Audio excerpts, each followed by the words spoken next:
Dan Abraham menjadi teladan bagi semua orang tua masa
biasanya pergi menimba air 2 kali sehari.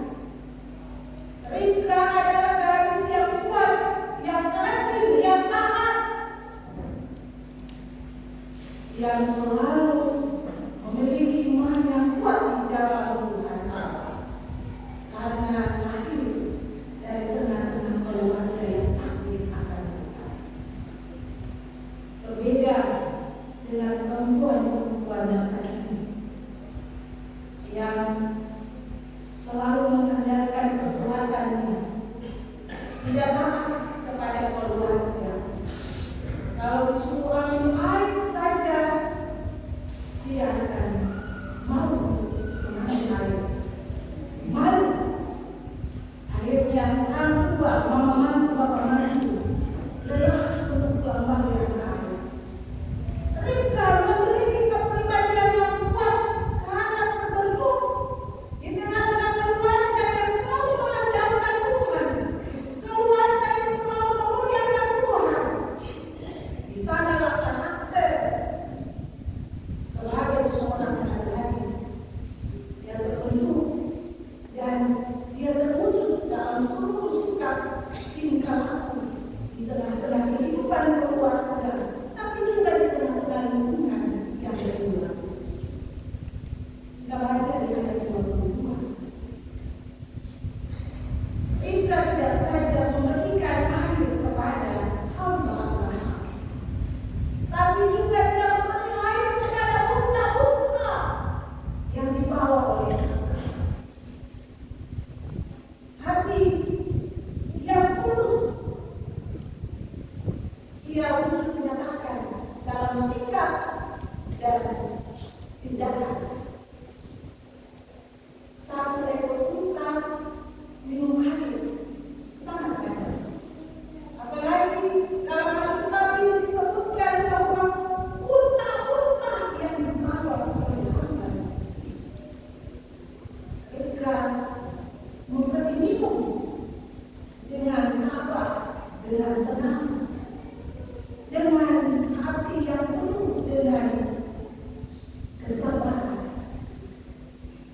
Ribka bukan saja cantik secara fisik dan dalam bacaan firman Tuhan belum bersentuh dengan laki-laki, tapi lebih daripada itu dia memiliki hati yang cantik, hati yang dia tunjukkan kepada banyak orang, hati yang berbagi, hati yang membalut, yang lemah, hati yang selalu membawa damai dan ketenangan. Ia bukan gadis yang banyak berbicara, tapi bekerja dalam ketenangan. Ayat 22 sampai ayat 27 ini semangat menunjukkan karakter Ribka dan bagaimana cara Allah menyertai perjalanan hamba Abraham.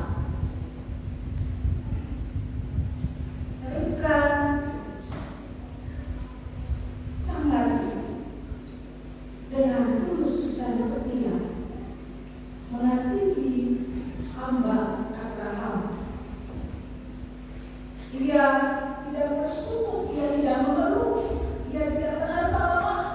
Dia mengerjakan kebaikan sesuai dengan hatinya untuk melakukan yang terbaik bagi sesama.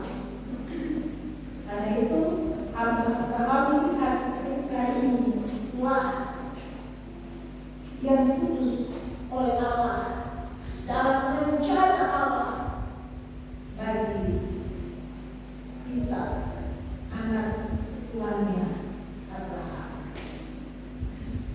Ribka tidak bertindak dengan setengah hati. Ia dengan sungguh-sungguh memenuhi kebutuhan orang lain. Ia peduli dengan kekhawatiran, dengan kelemahan yang dimiliki oleh hamba Abraham. Bapak Ibu yang dikasihi oleh Tuhan Yesus, bacaan firman Tuhan ini memberi pesan bagi kita, jadi khusus ayat 22 sampai ayat 27 mencari seorang anak gadis, anak perempuan untuk anak laki-laki itu harus didasari dengan doa kepada Tuhan. Harus didasari dengan pergumulan khusus di dalam Tuhan. Tidak sekedar kita memperlihatkan, tidak sekedar itu sudah, ambil sudah, tidak sekedar pas itu, mantap, jelas. Mari kita masuk kita. Tapi mesti membawa seluruh rencana dan rencana membawa kuasa dan kehendak Tuhan. Karena di sanalah Tuhan akan menunjukkan kuasa dan kebenaran itu bagi anak-anak kita. Di ayat 28 sampai ayat 33 Ribka membawa berita kepada keluarganya. Ia menyampaikan berita kepada Laban, sanak saudaranya. Kemudian ia menyambut hamba Abraham itu masuk dalam keluarganya. Di sini nampak jelas keluarga Ribka membuka pintu hati untuk menerima hamba Abraham dan menaruh penghormatan penghargaan di tengah-tengah keluarga untuk menerima tamu yang dalam rencana Tuhan itu dipakai untuk menjemput mereka menjadi istri dari sang anak tuannya Abraham. Eliezer melihat keluarga Ribka ini sangat menunjukkan kasih dan penghormatan. Maka dalam bacaan firman Tuhan ini disampaikan Eliezer awalnya menolak makan sebelum menyampaikan maksud kedatangannya dan menunjukkan kesetiaannya dalam menjalankan tugas, dalam menjalankan tanggung jawab yang dipercayakan oleh Abraham. Eliezer setia untuk melaksanakan tanggung jawab dengan ketaatan kepada Tuhan, berdoa kepada Tuhan, dan meyakini Tuhan akan menunjukkan jalan yang terbaik dalam tugas pengurusan yang dilakukan. Pesan yang dapat kita peroleh di sini adalah bahwa keluarga yang diberkati Tuhan bukan hanya keluarga yang menerima berkat, tapi juga keluarga yang menghormati orang lain, membuka pintu hati, menjadi keluarga yang menyediakan ruang makan dan nyaman bagi setiap orang yang datang masuk di tengah-tengah kehidupan keluarga. Dan di ayat 34 sampai ayat 49 pada bagian ini hamba Abraham menyampaikan kembali, menceritakan kembali kisah dia dipanggil, diperintahkan oleh Abraham untuk melakukan perjalanan mencari jodoh bagi anaknya Ishak. Dan ada beberapa hal penting yang menjadi pesan firman dalam ayat 34 sampai ayat 49. Yang pertama, Allah sesungguhnya memimpin setiap keluarga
dan ia menemukan Ribka yang dipakai oleh Allah untuk menjadi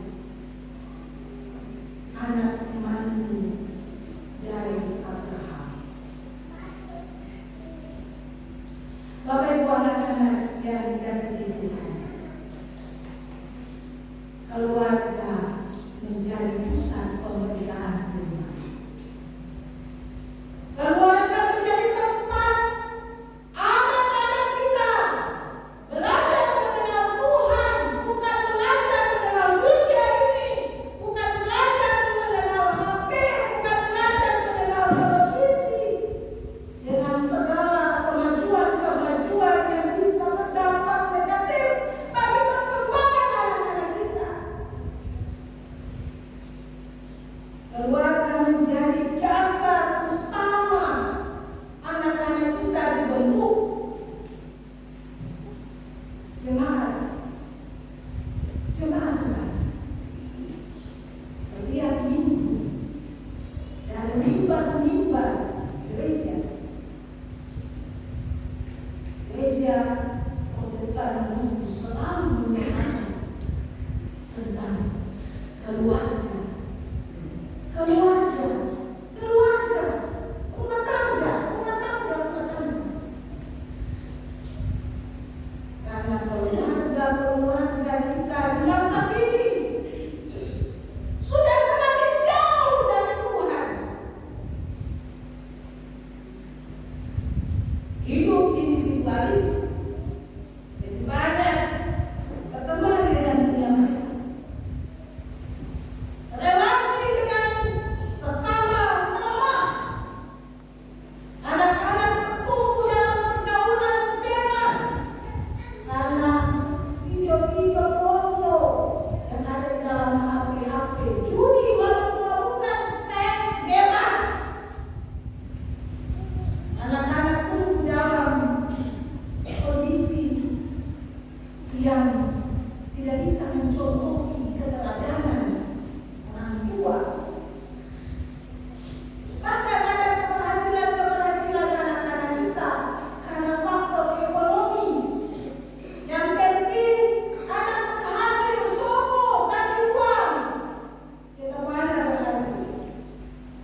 Kasih uang supaya kita pada lulus, nilai bagus. Padahal anak-anak kita bertumbuh dalam lingkungan keluarga yang tidak aman dan tidak nyaman. Masa depannya, karakternya biarkan memuliakan dan mengandalkan Tuhan di hari-hari ini ke depan. Banyak orang tua yang rajin datang beribadah, tapi anak-anaknya tidak memiliki karakter yang baik. Narkoba, penipuan, pencurian, gaya hidup mewah, padahal orang tua tidak punya apa-apa. Kehadiran orang tua di setiap ibadah hanyalah rutinitas belaka. Hadir dalam